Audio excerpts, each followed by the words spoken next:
ఇక డాక్టర్ సర్టిఫికెట్లు తీసుకుని అక్కడికి వచ్చి, నాకు ఈ సుజాత డబ్బు ఆశ చూపించింది, నేను డబ్బుకి కకృతి పడేదాన్ని కాదండి, నన్ను వదిలేయండి, ఆ డాక్టర్ వృత్తికే దూరం అయిపోతాను అని బ్రతిమాడాను, రాకపోతే చంపుతాను అని బెదిరించింది, చెల్లెల కోసం హంతకురాల్ని అయిపోతాను అంటూ చాలా రూడ్ గా మాట్లాడింది.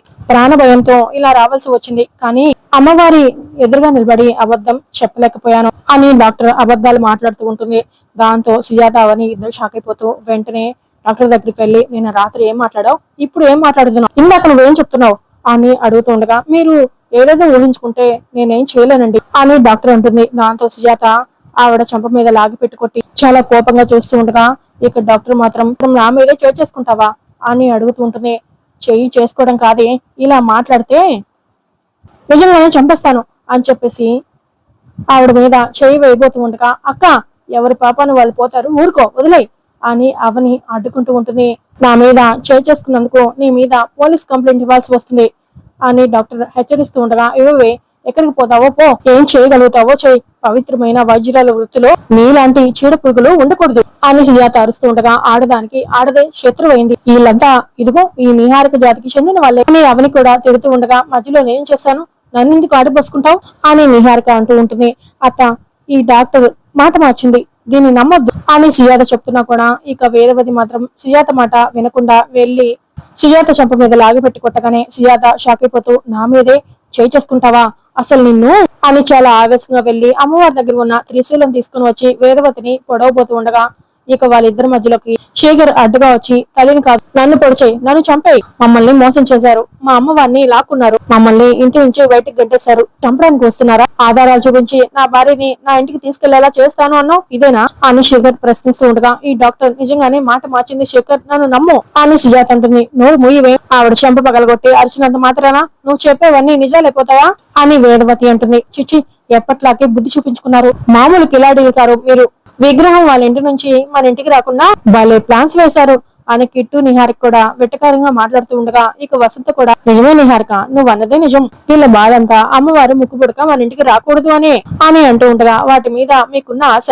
అవనికి లేదే, జీవితాలు సగం నిండు దాటిపోయాయి, ఇంకెప్పుడు తెలుసుకుంటారు అని పెద్దరాజు అరుస్తూ ఉండగా, నువ్వు నోరు అని వసంత అరుస్తూ ఉంటుంది. ఇక అంతలో అర్చన అవని గారికి అందరి ముందు అన్యాయం అవమానం జరుగుతుంటే నువ్వు మౌనంగా ఉన్నావేంటి తల్లి అని అమ్మవారిని ప్రశ్నిస్తూ ఉండగా, నువ్వు ఇప్పుడు పిలవగానే ఆ అమ్మవారు ప్రత్యక్షమైపోతారా ఏంటి అని శౌరి అంటుంది. ఇంకాపండి మీ నాటకాలు, మీరు ఎన్ని ప్రయత్నాలు చేసినా అక్షయ్ అయితే నా కొడుక్కి పుట్టలేదు, నా మనవరాలు కాదు, నా వంశపు రక్తము కాదు అని వేదవతి అరుస్తూ ఉండగా, చెప్పాను కదక్క ఆనందాలు అడుగు దూరం వచ్చి ఆగిపోతాయి అని, నా తల రాతే అంతా, ఇక నువ్వు ఈ విషయాన్ని వదిలే, ఏది జరగాలని ఉంటే అదే జరుగుతుంది అని అవని బాధపడుతూ ఉండగా, అమ్మా ఇలా అంటున్నానని ఏమీ అనుకోకండి, పూజ జరగాల్సిన చోట కుటుంబ గొడవలు మంచివి కాదు, అందరూ శాంతిస్తే కార్యక్రమం సంగతి చూద్దాం అని పంతులు గారు చెప్తూ ఉండగా, డాక్టర్ గారు ఇక మీరు బయలుదేరండి అని ఊళ్ళో వాళ్ళు చెప్పడంతో డాక్టర్ వెళ్ళబోతూ ఉండగా, వస్తే మొదటిదానా నువ్వు పురుగులు పడి చస్తావే, నువ్వు చేసిన పాపం నీ పిల్లలకు తగులుతుంది అని సుజాత ఆవిడకి శాపనాదాలు పెడుతూ ఉంటుంది. అయినా కూడా ఆవిడ పట్టించుకోకుండా వెళ్ళిపోతూ ఉంటుంది.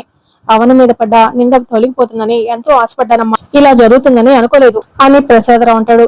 అందులో డాక్టర్ ఆ రిపోర్ట్స్ తీసుకుని బయటకు వెళ్తూ, ఆ అమ్మాయి పెద్ద గన్ను నప్పింది, అసలు నేనొకటి అనుకుంటే ఇక్కడ ఇంకొకటి జరిగింది అని అనుకుంటూ వెళ్తూ ఉండగా, నిహారిక అక్కడికి వచ్చి, మేడం థ్యాంక్స్ అని చెప్తూ ఉండగా, నువ్వు ఇక్కడ ఉంటావని నేను అస్సలు ఊహించలేదు నిహారిక, అసలు నిజం బయట పెట్టద్దని నువ్వు సరైన సమయంలో నువ్వు సైగలు చేయకపోయి ఉంటే నేను ఈ ఒరిజినల్ DNA రిపోర్ట్ ని బయట పెట్టేస్తుండేదాన్ని అని అంటూ ఉండగా, అందుకే నీకు వెరీ వెరీ థ్యాంక్స్ చెప్పుకుంటున్నాను అని నిహారిక అంటుంది.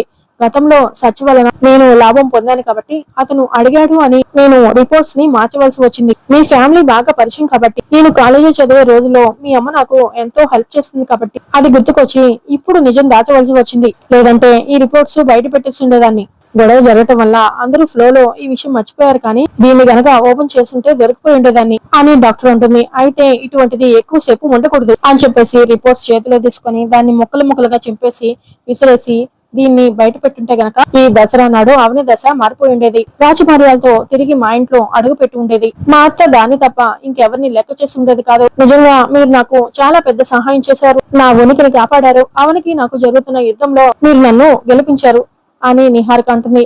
ఈ విషయం సత్య గారికి తెలిస్తే ఎటువంటి యాక్షన్ తీసుకుంటారో అని భయంగా ఉంది అని డాక్టర్ అంటుంది. లాయర్ కదా అని భయపడకండి, మిమ్మల్ని ఎక్కడైనా ఇరికిస్తాడా అని టెన్షన్ పడకండి. ఆ సత్యగాడు ఆ విధంగా మిమ్మల్ని ఏమైనా ఇబ్బంది పెట్టాలని చూస్తే గనక నాతో చెప్పండి, వాడి సంగతి నేను చూసుకుంటాను. అవనికి వెనుదలగా ఉన్న వాడు వెన్ను విరిచేస్తాను అని నిహారిక అంటుంది. నీ గురించి నాకు తెలుసు, ఏదైనా అనుకున్నావంటే దానికోసం ఎంతటి టెన్షన్ కైనా వెళ్తావు. నీ మాటలతో నాకు కొంచెం ధైర్యం వచ్చింది. సత్యం వలన ఏదైనా ప్రాబ్లం అయితే మాత్రం నీకు వెంటనే ఇన్ఫార్మ్ చేస్తాను అని చెప్పేసి డాక్టర్ అక్కడి నుంచి వెళ్ళగానే నిహారిక తనలో తను నవ్వుకుంటూ అలా వస్తూ ఎదురుగా చూడగా అవని చాలా కోపంతో చూస్తూ ఉంటుంది.